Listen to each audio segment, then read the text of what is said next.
cada um colhe o que planta.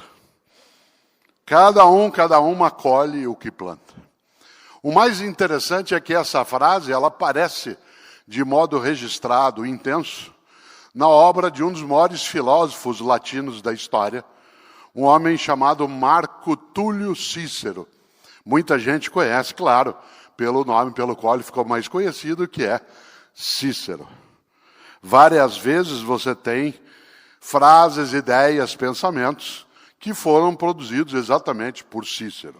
Cícero foi um político, ele foi cônsul de Roma, ele foi alguém que teve uma influência imensa dentro do governo no século I a.C., né? E Cícero é autor de uma obra escrita no ano 46 a.C., chamada O Orador. Ele foi conhecido também pela capacidade imensa de oratória que ele carregava.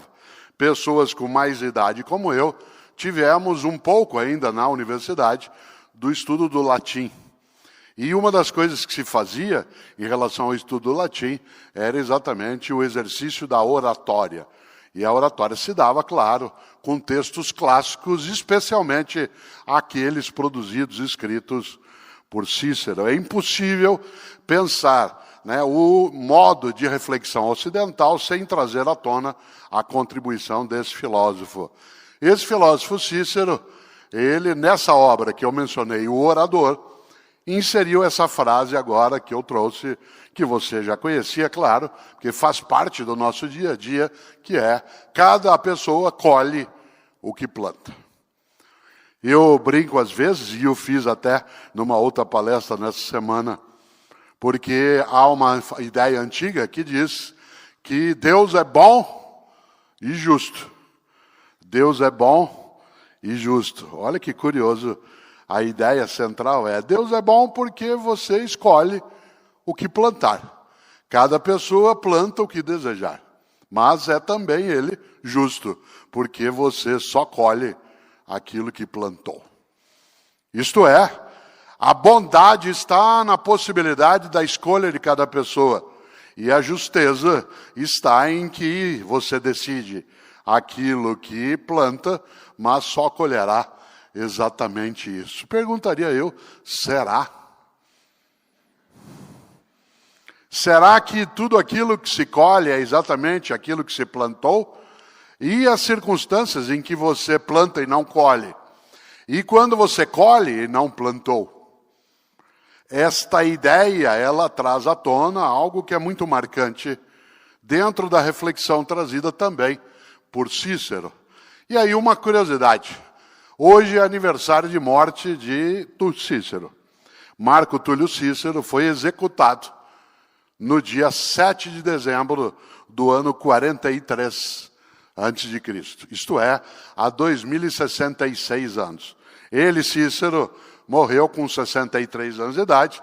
Ele nasceu no ano 106 a.C., no dia 3 de janeiro, e construiu uma carreira dentro da política, dentro dos negócios e dentro da filosofia, que é marcante. Aliás, ele foi alguém que atuou junto a Júlio César.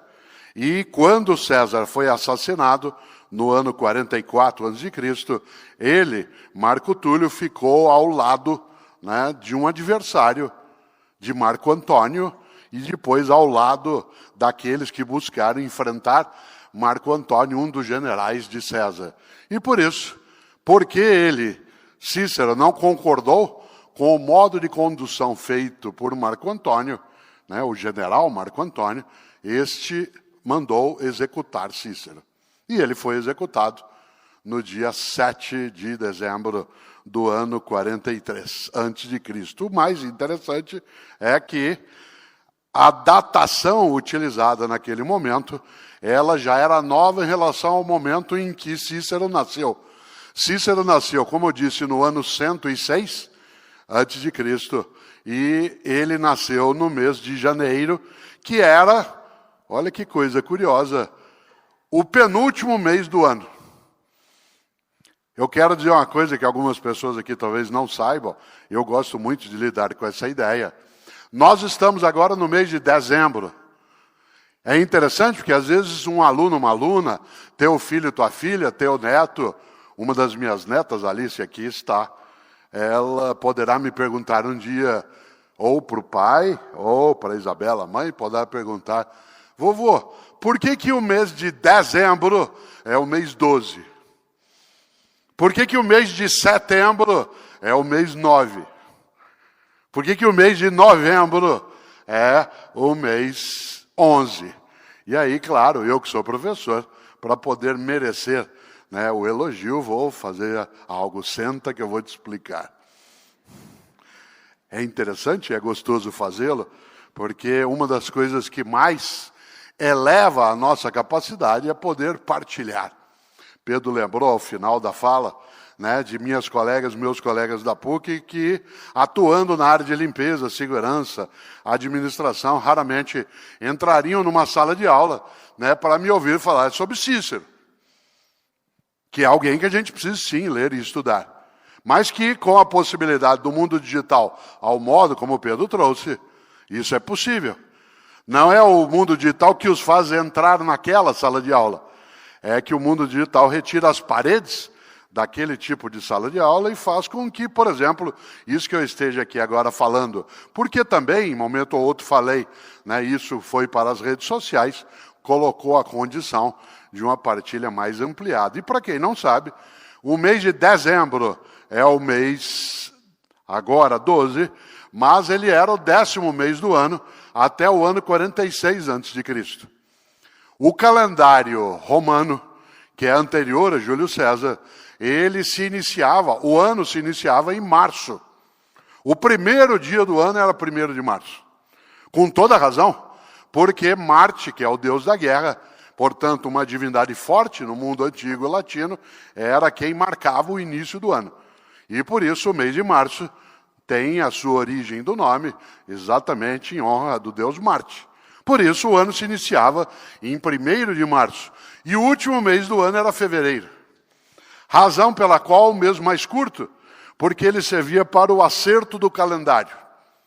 Ele servia para que se pudesse ajustar num calendário lunisolar, né, em que se usava o Sol e a Lua como referência no movimento aparente do Sol e certo da Lua, né, para as referências todas. E o mais interessante é que o ano se iniciando no dia 1º de março, o mês 11 era exatamente janeiro.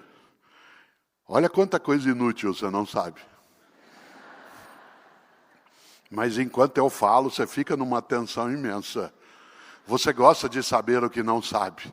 Aquilo que você ainda não sabe te renova, faz com que você ganhe densidade, faz com que haja maior possibilidade até de fortalecer o teu esforço.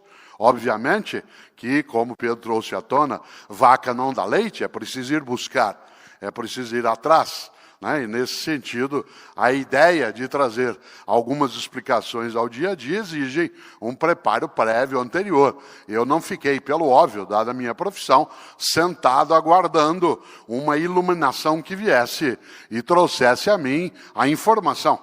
É necessário que eu vá atrás dela, que eu vá buscá-la, que eu saiba selecioná-la. Mas o mais gostoso disso é que Júlio César, no ano 46 a.C., isto é, no mesmo ano em que Cícero produziu a obra O Orador, no qual está a frase "cada um colhe o que planta", ele mandou fazer uma alteração no calendário.